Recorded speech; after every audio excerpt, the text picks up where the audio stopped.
All right. So, what's up? What else is new? Well, I got a couple of things that I have come across. If you don't mind sharing my screen, Do not mind. there we go. So first things first, I already got it on my screen, thankfully.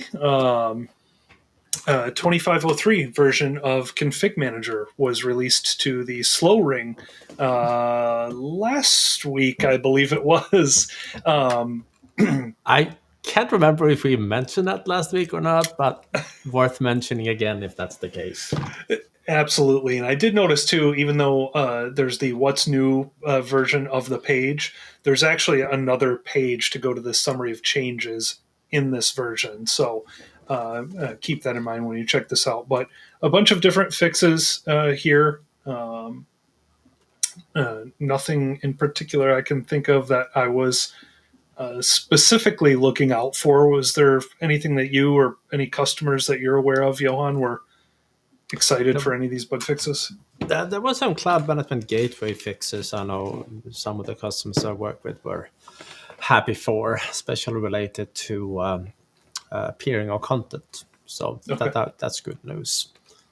But other than that, I just saw a tweet from, it must have been a couple of weeks back now, from the ConfigMgr team's Twitter account. They mentioned there was 350 bug fixes in this Wow. release. So probably worth upgrading to. We like bug fixes. We like bug fixes. Yeah. Awesome. Well, it wasn't only ConfigMgr that got an update last week. Intune's latest service release also came out, 2504. Mhm. Plenty of new updates here, but I just wanted to call out a few highlights.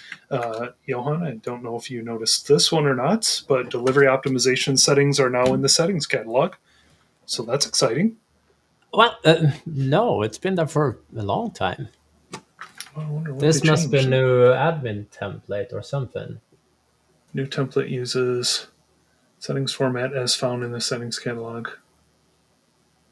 Yeah, must be. Yeah. All right, so some Because changes there.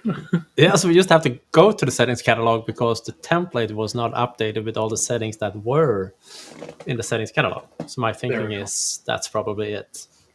Makes sense. So there's that change on delivery optimization. We also have, where'd it go here?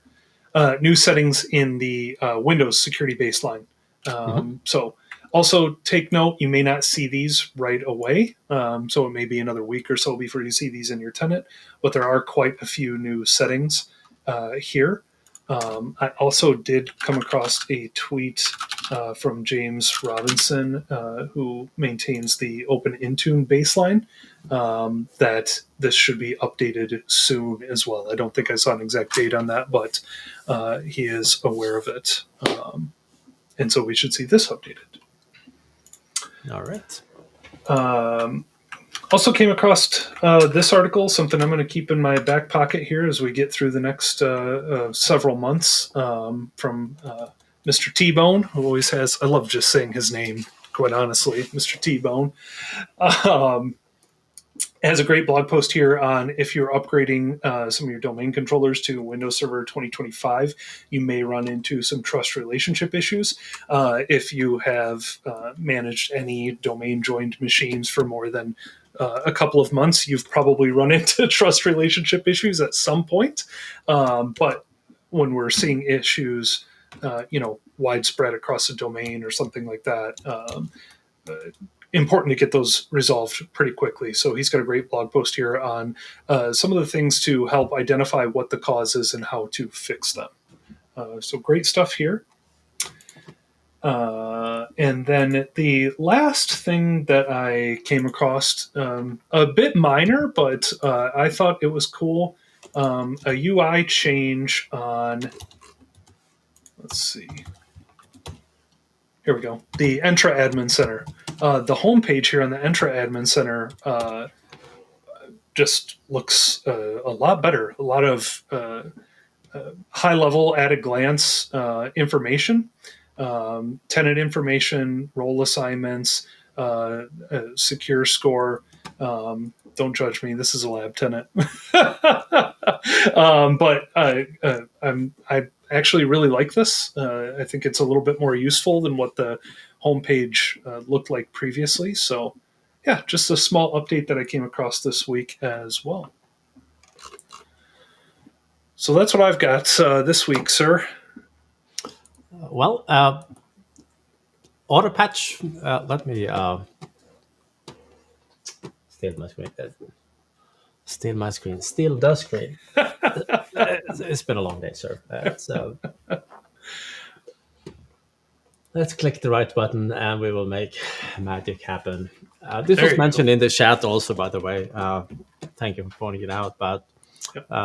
Autopatch is now available in the business premium as well as for education and E3 and API licenses. Yay. Not sure exactly when this was rolled out, but I didn't learn about it until about today. So Yeah, it was. I think that happened one of the office hours a few weeks ago when you happened to be out. that would I explain think, it. but it was a very recent update, and it's an important one. I mean, this is something that, heck, you've heard me complain about this many times over the last 2 years. So very exciting. Yeah.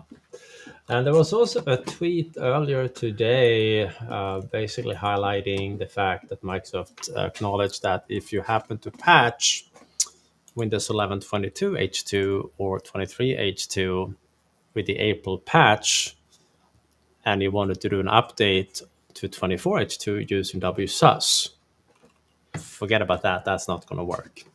So hopefully they will fix that to the May update, because only the other option you have right now is to basically roll back that update, run the update at 24H2 and patch it again to April. So a bit of a not so fun discovery there, but nonetheless. And then we have Mr. John Marcum, I have known for probably a lifetime now, but we've been friends for the past 20 some years. He released a Shiny script that can do feature updates from Intune on its own.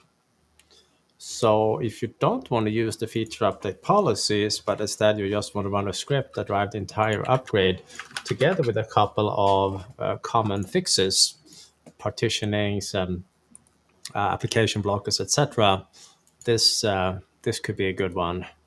It's just a small script, 1,600 lines.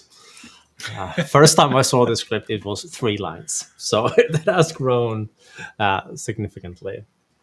And for those of you that doesn't know, Johan is one of the I like to say founders or brains behind PowerStacks, a company that focus on providing reports and dashboards and whatnot for Intune ConfigMgr and also Defender for Endpoint. So if you're interested in that kind of visualization, I would highly recommend to check out their solution as well. But what I do like is that they have a big heart for the community, and this kind of proves it.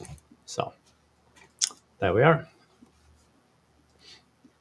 And it was funny because we had a discussion on Twitter earlier, or X earlier today, where we talked about the script, and Kite over from Europe chimed in like, do you really need to do scripts when you do feature updates on Intune? And I was like, yes, absolutely, yes, you have to. And it doesn't really matter if you use feature update policies or other solutions to drive those feature updates. But in order to get a little bit extra control and error handling and driver support and other things, you need to do a little bit of customizations instead of just blindly apply those policies and hope for the best. So that's my little rant on that one. Great advice. All right. Now, other than that, I didn't have any news on my mind. Been hammering on an Emmet factory solution for ConfigMgr, but I need to figure out a good solution for actually running sysprep in the first place first. So been working on that too. All right. Yeah. Exciting stuff. Mm-hmm.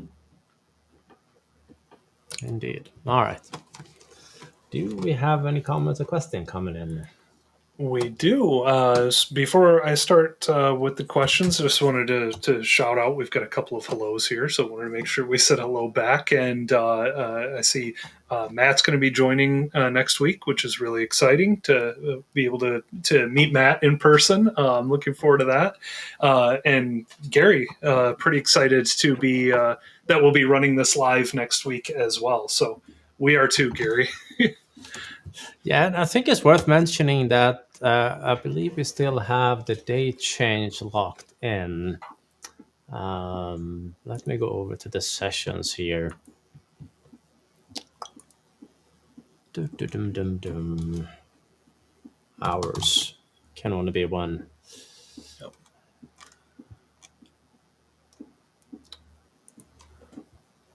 Yeah, so we're on Wednesday, but we'll be at 5 instead. Yes. See if you show up at 4:30. Bring some extra coffee because if you're going to start a little bit later, we will run it live from the conference as long as they allow us to be in that conference room. And we will accept questions as usual from both the live audience in Minneapolis and also the folks, the usual suspects out there in the world. So that'll be fun. Absolutely. Can't wait.